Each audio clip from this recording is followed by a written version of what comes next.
Hello friends, आपका स्वागत है हमारे यूट्यूब चैनल में। और आज मैं आपको पढ़ाने जा रहा हूँ संख्या पद्धति में लेक्चर नंबर 2। आज के लेक्चर में मैं आपको पढ़ाऊँगा एनसीईआरटी पैटर्न पे आधारित एक्सरसाइज 1.1, जिसमें मैंने इससे पहले वाले लेक्चर में पढ़ाया था परिमेय संख्याओं, प्राकृतिक संख्याओं, पूर्ण संख्याओं तथा पूर्णांकों के बारे में। आज इन्हीं परिमेय संख्याओं से संबंधित कुछ प्रश्नों के बारे में हम इस एक्सरसाइज में जानेंगे। चलिए शुरू करते हैं एक्सरसाइज। देखिए, इस एक्सरसाइज का प्रथम क्वेश्चन जो है वो क्या है।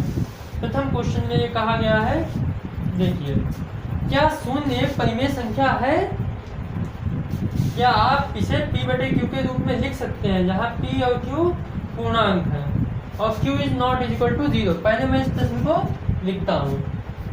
प्रश्न संख्या 1,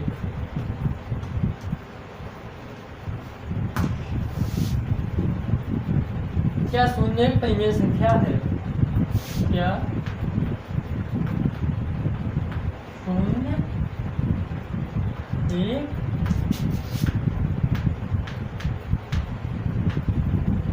परिमेय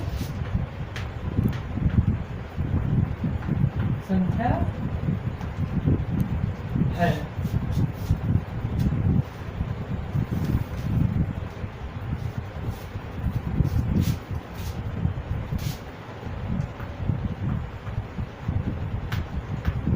क्या आप इसे p/q के रूप में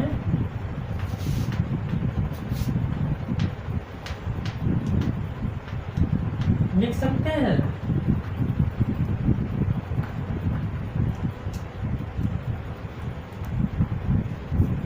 यह है हमारा प्रश्न। इससे पहले वाले लेक्चर में मैंने आपको परिमेय संख्या तथा p/q के रूप में बताया था। p/q के रूप में जिन संख्याओं को हम लिख सकते थे उसके बारे में हम लोगों ने इससे पहले वाले लेक्चर में डिस्कस किया था। तो देखिए, हम लोग विचार करते हैं क्या शून्य एक परिमेय संख्या है या नहीं है। देखिए, सॉल्यूशन शून्य। देखिए, मैंने आपको बताया था कि हम किसी भी संख्या के बटे में एक को लिख सकते हैं। तो इस प्रकार हम शून्य के बटे में भी एक को लिख सकते हैं। जब हमने शून्य के बटे में एक लिख दिया है तो इससे क्या तात्पर्य है कि ये शून्य जो है, शून्य जो था, शून्य को हमने 0/1 के रूप में लिख दिया। अब शून्य p/q के रूप में लिखा जा सकता है, क्योंकि जहाँ पे p इक्वल टू कितना हो गया है, 0, तथा q इक्वल टू 1, जो कि 0 नहीं है। तो यही कंडीशन किसकी थी? परिमेय संख्याओं की, जहाँ पे p/q कोई भी पूर्णांक हो सकते थे, जहाँ पे 0 पूर्णांक है तथा q=1 भी एक पूर्णांक है। लेकिन q जो है वो 0 नहीं होना चाहिए, लेकिन q यहाँ पे 0 नहीं है। अतः हम क्या कह सकते हैं कि 0 को हम p/q के रूप में लिख सकते हैं। अतः 0 1, अतः 0 1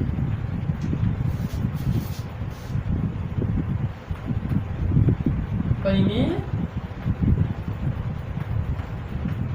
संख्या है। आप लोग समझ गए होंगे इस क्वेश्चन को। अब इसमें यही पूछा गया था कि शून्य परिमेय संख्या है या नहीं है, तो हम क्या कह सकते हैं? अतः शून्य परिमेय संख्या है। और दूसरी लाइन के ऊपर क्या आप इसे p/q के रूप में लिख सकते हैं? अतः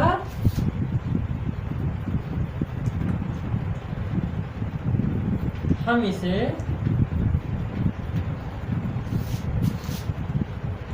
p/q के रूप में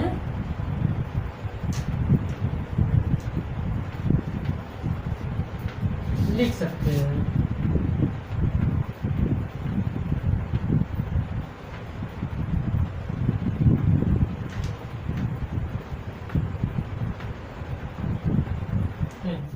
देखते हैं प्रश्न संख्या 2। प्रश्न संख्या 2 में क्या है? प्रश्न संख्या 2 है कि 3 तथा 4 के बीच में 6 परिमेय संख्याएं ज्ञात कीजिए। कि मतलब हमें दो संख्याएं दे रखी हैं 3 तथा 4 और हमें उनके बीच में कितनी परिमेय संख्या ज्ञात करनी है? 6। देखिए इस क्वेश्चन को करने के लिए एक बहुत ही आसान और अच्छा सा मेथड है। तो इसमें सबसे पहले हम क्या लिखते हैं, हमारे पास दो संख्याएं, इनके बीच में हमें परिमेय संख्या ज्ञात करनी है, वो क्या है?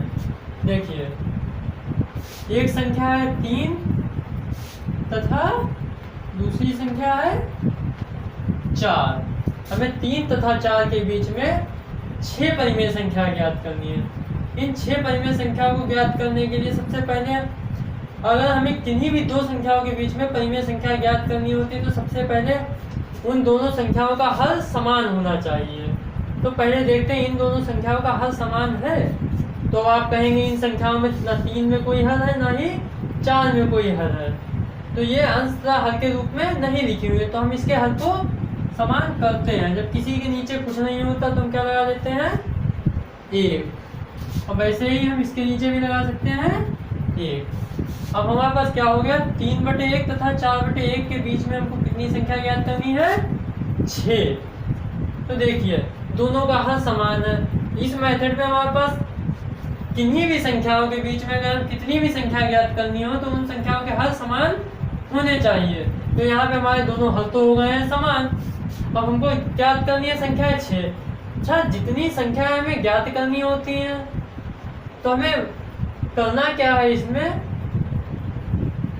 कुछ नई संख्या एक हम ऐसी जनरेट करते हैं या ऐसी संख्या बनाते हैं, इससे हमें अंश तथा हल में मल्टीप्लाई करनी होती है। वो संख्या कितनी है? देखिए यहाँ पे n है 6, मतलब कितनी हमको संख्या ज्ञात करनी है उसे हम कहते हैं n। तो हमें इसमें n+1 से मल्टीप्लाई करनी पड़ती है इन दोनों संख्याओं के अंदर, जिनके बीच में परिमेय संख्या ज्ञात करनी है। किस प्रकार से? देखिए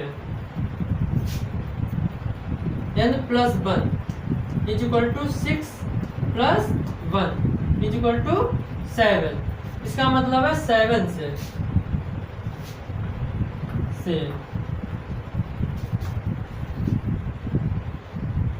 3/1 तथा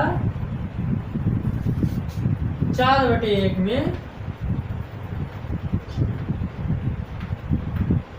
गुणा तथा भाग करने पर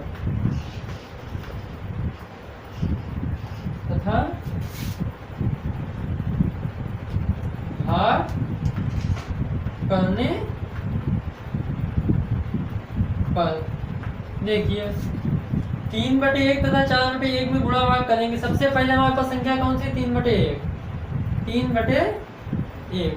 अब 3/1 में 7 से गुणा तथा 7 से भाग। अब 7 से गुणा तथा भाग करने पर हमारी परिमेय संख्या में कोई भी फर्क नहीं पड़ेगा तथा यह एक तुल्य परिमेय संख्या प्राप्त होगी। जैसे 7 × 21/7 7 हमको ये संख्या प्राप्त हो गई। तथा इसी प्रकार दूसरी संख्या प्राप्त करने के लिए 4/1 के तुल्य 4/1 × 7/7 तो हमको क्या प्राप्त हुआ? 28 बस 7 चौके 28/7। तो हमको क्या यहाँ पे प्राप्त हो गया है? 21/7 तथा 28/7। हमको दो संख्याएं प्राप्त हो गई हैं जो 3 तथा 4 के ही तुल्य थी।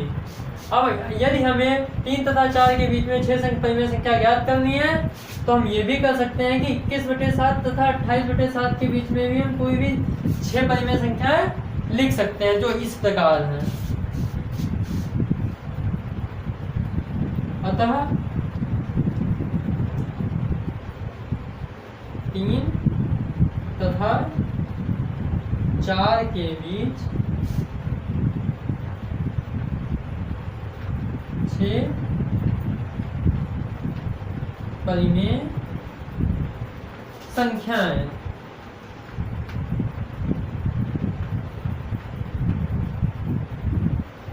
बराबर, ठीक है, 6 परिमेय संख्याएं 21/7 28/7 दोनों का हल कैसा है? समान है। मतलब अंश के बीच में जो भी संख्याएं होंगी उस प्रकार से ही हम परिमेय संख्या लिखते चले जाएंगे। 21/7 के बाद कौन सी संख्या आएगी?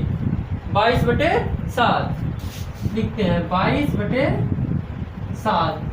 उसके बाद 23/7, 24/7, 25/7 तथा 26/7 और 27/7।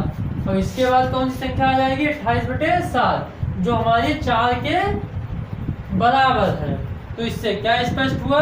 3 तथा 4 के बीच में 6 परिमेय संख्याएं इस प्रकार हैं। इसी प्रकार यदि हमसे किसी भी क्वेश्चन में किन्हीं दो परिमेय संख्याओं के बीच हमको परिमेय संख्या ज्ञात करनी होगी तो हम इस मेथड से ज्ञात कर सकते हैं। क्वेश्चन 4 पार्ट सेकंड में ये कहा गया है कि प्रत्येक पूर्णांक एक पूर्ण संख्या होती है। पूर्णांक माइनस में भी हो सकते हैं, प्लस में भी हो सकते हैं और जीरो भी हो सकता है। लेकिन पूर्ण संख्याएं क्या होती हैं? जो अभी हमने पिछले क्वेश्चन में फिर से पढ़ा था कि पूर्ण संख्याएं केवल और केवल 0 से लेकर के 1, 2, 3 और पॉजिटिव ही होती हैं। लेकिन पूर्णांक जो है वो ऋणात्मक भी हो सकते हैं। जैसे कल हम लोगों ने पूर्णांकों के बारे में पढ़ा था, जो इस प्रकार से थे: -3, -2, -1, 0, 1, 2, 3। ठीक है। हमारा प्रश्न क्या है कि प्रत्येक पूर्णांक एक पूर्ण संख्या है। तो हम किसी एक पूर्णांक के बारे में सोचते हैं। जैसे हम एक -2 को लेते हैं तो आपको स्पष्ट दिख रहा हो कि -2 एक पूर्णांक तो है, लेकिन ये पूर्ण संख्याओं के अंदर कहीं भी नहीं आ रहा है। तो हम क्या लिख सकते हैं? यह कथन कैसा है? यह असत्य है। तो हम सॉल्यूशन में क्या लिखेंगे? असत्य। अब हमको कारण देना है। कारण के अंदर हम कुछ भी लिख सकते हैं कि किस प्रकार, जैसे कि -2 जो है वो क्या है? -2 एक पूर्णांक तो है बट लेकिन वह पूर्ण संख्या नहीं है। लिखेंगे अतः -2 एक पूर्णांक तो है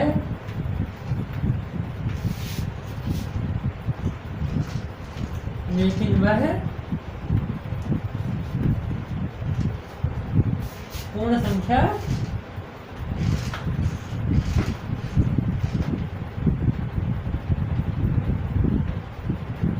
नहीं है। चलिए देखते हैं क्वेश्चन नंबर 4 पार्ट 3। इस पार्ट में क्या कहा गया है कि प्रत्येक परिमेय संख्या एक पूर्ण संख्या होती है।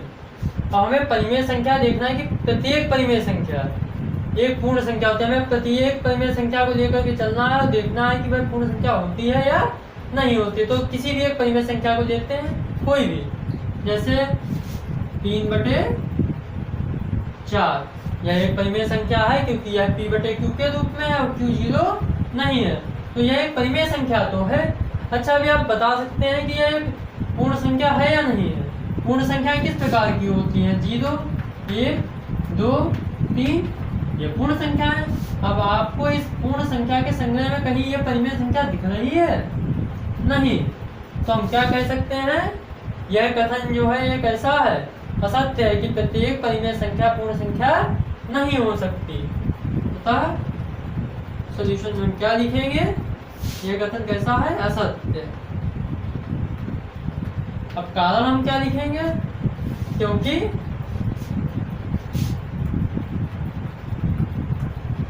क्योंकि 3/4 एक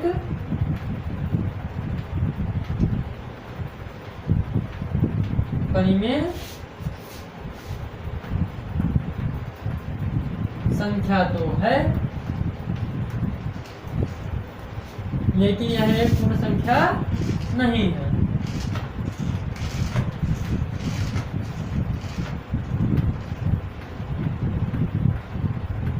यह एक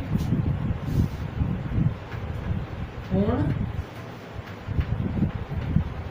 संख्या नहीं है।